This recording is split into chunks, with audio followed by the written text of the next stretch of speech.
Next, representing Extension, we will hear from Christina Sanders, Director of the Division of Governmental Studies and Services.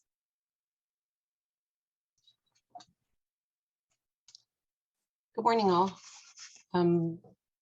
As Jessica said, I'm Christina Sanders. I'm with Community and Economic Development within WSU Extension, and I actually direct a small research and outreach unit, the Division of Governmental Studies and Services.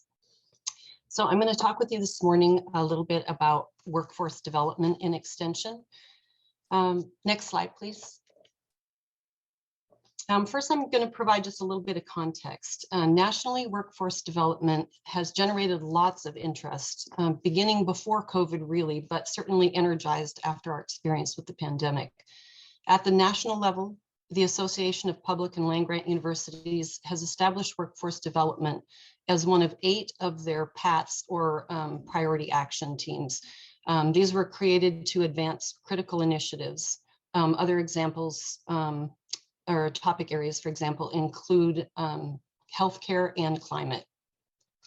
The priority action teams are supported by the National Extension Foundation, and they recognize that Extension has had and really should have a strong role in providing workforce development training. All these efforts are consistent with the formative mission of the land-grant universities, which is to provide access to education and training that supports community development and the economy, and especially in rural areas. In Washington, WSU Extension has historically provided training programs that align with this enhanced focus on workforce development. For example, WSU Extension has provided pesticide applicator training, food safety training, and beginning farmer training for many years. Other examples include nutrition training, and we also provide succession training for businesses. And in many respects, the 4-H youth development also has a workforce development component. More recently, my unit, the Division of Governmental Studies and Services, has engaged in 2 efforts that are connected with workforce development. The first of these is a partnership with the Fire Training Academy in Washington to sponsor and deliver firefighter training. Next slide, please.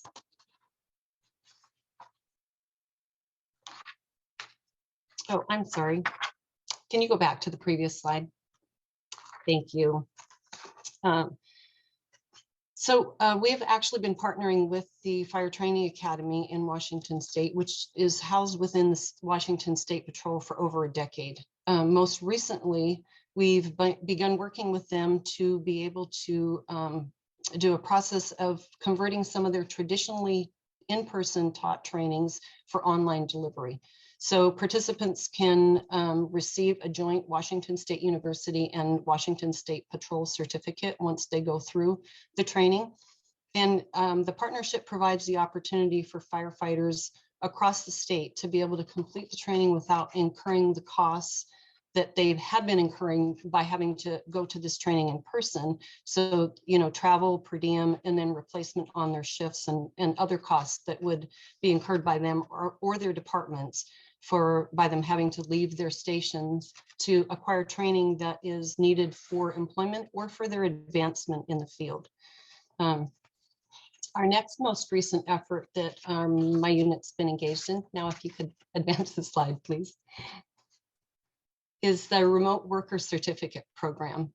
So recognizing that because of COVID, the validated ability to work remotely is a requirement in the new digital workplace, WSU evaluated and then subsequently adopted the Remote Worker Certificate Program that was developed by Utah State University.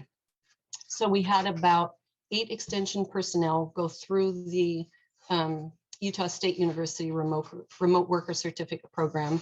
And then DGSS worked with them to conduct an evaluation of the program. We had them complete some surveys and then did weekly meetings with them to better understand their experience going through the program. We learned that to be successful in Washington State, we were going to need to be able to make some modifications to that program. For example, partly because of how rural Washington is, folks didn't have access to stable enough broadband Lots of folks didn't actually have the equipment that would be needed to go through the program. And they were not familiar with some of the platforms and programs used in the training.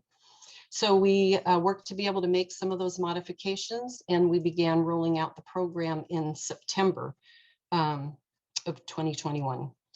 So the need for this program has been recognized by the business and healthcare communities, and it led to a partnership between Extension and the Association of Washington Businesses. And we got sponsorship from Avista and the Spokane Teachers Credit Union for the program. We've been rolling this out in an incremental fashion over the past 6 months in Northeast Washington, and then we'll be expanding to offer it statewide. Next slide, please. And this slide just shows you some of the outcomes that we've seen to date. Again, this is only in the last 6 months since we began rolling out the program. So we've implemented the program in 6 counties. We've had 93 participants go through the program, and these are either unemployed or underemployed students that go through. We've had a 96% completion rate, and we offer a joint Washington State University, Utah State University certificate. Preliminary assessment based on the data that we're gathering as students go through is that of those who were unemployed when they began the program, half of them now have jobs. So as we expand our outreach to more counties, these numbers will certainly continue to rise. And this newest program really is a great example of the power of Extension in directly offering and in serving as a delivery partner for workforce development programs. And our Extension programs in all counties and in 2 tribal communities in Washington make us a natural point of reference for access to workforce development training, really renewing the role Extension has had in fulfilling the land-grant university mission in a new century. Thank you.